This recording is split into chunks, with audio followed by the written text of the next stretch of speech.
Sino ang idol mo? Mapayapang araw ng Biyernes kapanalig.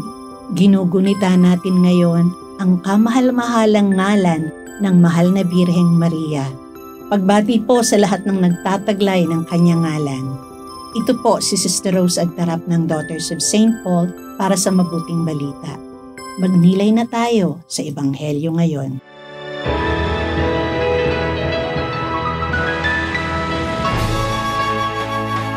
Sinabi ni Jesus sa kanyang mga alagad ang isang talinghaga. Pwede nga kayang akayin ng isang bulag ang isa pang bulag? Di ba't kapwa sila mahuhulog sa kanal? Hindi hihigit sa kanyang guro ang alagad. Magiging katulad ng kanyang guro ang ganap na alagad. Bakit mo tinitignan ang puwing sa mata ng iyong kapatid at di mo pansin ang troso sa iyong mata? Paano mo masasabi sa iyong kapatid, "Kapatid, pahintulutan mong alisin ko ang puwing sa mata mo," gayong hindi mo nga makita ang troso sa mata mo? Mapagkunwari, alisin mo muna ang troso sa mata mo at saka ka makakakitang mabuti para alisin ang puwing sa mata ng kapatid mo.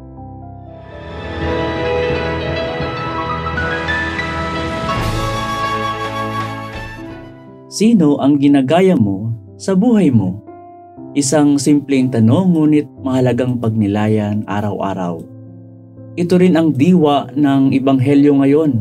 Ang bawat alagad ay magiging katulad ng kanyang guro. Kung tunay tayong alagad ni Kristo, tinatawagan tayong tumulad sa Kanya. Hindi lamang sa salita, kundi sa gawa. Dito natin makikilala si Maria, ina at unang alagad ng Panginoon. Sa kanyang kababaang loob, buong puso niyang tinanggap ang kalooban ng Diyos. Ang kanyang fiat ay sagisag ng pusong handang sumunod. Kahit hindi niya ganap na nauunawaan ng lahat, hindi siya natakot sa gitna ng panganib o paghusga. Sa halip, nanatili siyang tapat hanggang sa paanan ng krus ng kanyang anak. Kaya't ang kamahal-mahalang ngalan ni Maria ay paanyaya sa atin. Matuto tayong maging alagad gaya niya, tahimik, tapat, at puspos ng pananampalataya.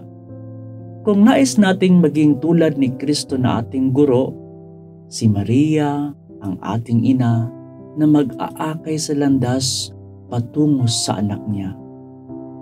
Maria, aming ina, turuan mo kaming tumulad sa iyong anak. Turuan mo kaming maging tunay na alagad.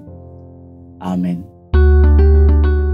Mga kapanalig, maraming salamat po sa inyong suporta sa aming misyon, lalong-lalo na sa mga donors at sponsors ng programang ito.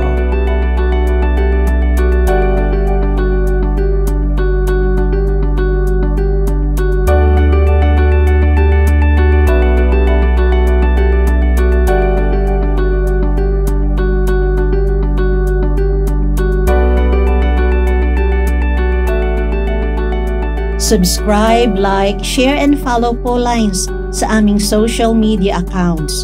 Patuloy po kaming humihingi ng inyong tulong upang maipagpatuloy ang programang ito. Maaari po ninyong ipadala ang inyong love offerings at donasyon sa aming donations channels.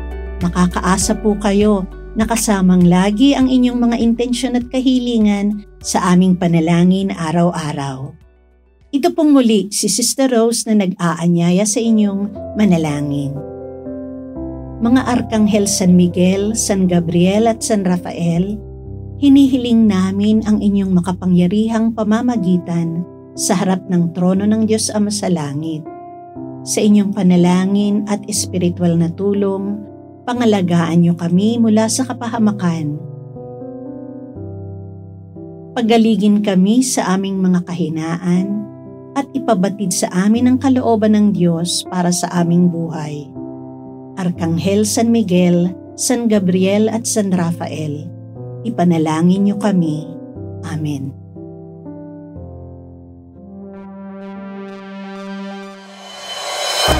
We are here to provide a new way of communicating and proclaiming the gospel.